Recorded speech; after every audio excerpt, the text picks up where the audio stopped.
सोनम वांगचुक यांच्या दिल्लीतील उपोषणाला पाठिंबा दर्शवण्यासाठी पुरोगामी आणि समविचारी पक्ष संघटनांच्या वतीनं शाहूवाडी तहसीलदार कार्यालयासमोर निदर्शनं झाली।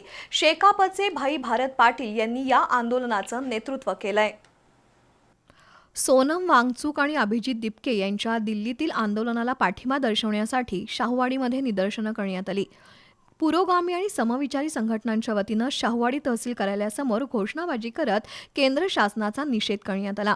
देशभरातील जनतेचा रोष वाढलाय। सत्ताधाऱ्यांनी वेळीच शहाणं व्हावं, अन्यथा जनता सरकारला सळो की पळो करून सोडेल असा इशारा शेकापचे भारत पाटील यांनी दिला।